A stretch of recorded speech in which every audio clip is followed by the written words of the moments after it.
Bonjour Olivier. Vous êtes docteur en sciences de gestion et vous travaillez depuis 20 ans dans l'achat industriel. Vous avez également votre cabinet de conseil dans ce domaine depuis maintenant plus de 10 ans. Et vous intervenez régulièrement dans l'enseignement supérieur, université, école de commerce et ingénieurs. Aujourd'hui, vous allez nous parler des enchères inversées qui sont au cœur de l'hackathon que vous allez organiser dans quelques mois. Oui, c'est ça.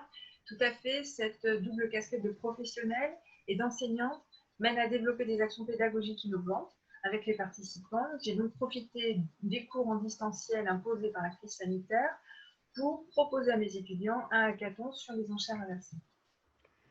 Et quel est l'objectif de cet hackathon? Alors, cet hackathon a plusieurs objectifs. Tout d'abord, d'un point de vue pédagogique, il permettra aux participants de mettre en pratique le processus d'achat, du cahier des charges au contrat, mais aussi de découvrir et de pratiquer des enchères inversées. Ensuite, au niveau des entreprises, cet hackathon est l'occasion idéale pour introduire auprès des acheteurs l'outil Tenderstride et les enchères inversées.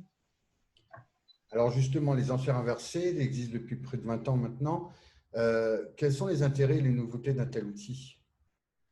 Oui, alors tout à fait, les enchères inversées ne sont pas une nouveauté, mais en B2B, en entreprise, elles sont traditionnellement payantes pour l'acheteur et du coup rentables sur un budget minimum d'achat.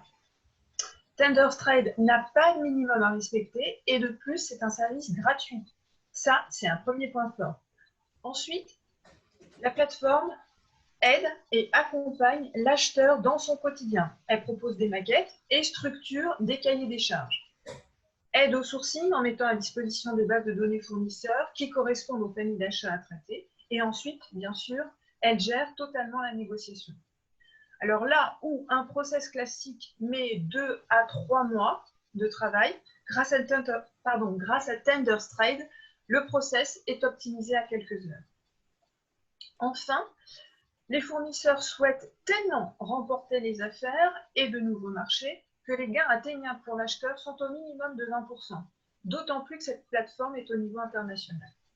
Donc ça va accroître considérablement la compétition. Merci beaucoup. Et pour finir, pour en revenir à l'hackathon, pourriez-vous définir les enchères inversées et montrer le rôle des étudiants? Ben oui, bien sûr. Donc à la base de process, les fournisseurs sont invités à répondre techniquement à un cahier des charges. Les acheteurs sélectionnent sur cette base les offres techniques valides et invitent les fournisseurs à bider sur une plateforme virtuelle, ici Tenderstride. Le jour J, acheteurs et fournisseurs se retrouvent sur la plateforme afin de négocier par des enchères décroissantes la meilleure offre du marché.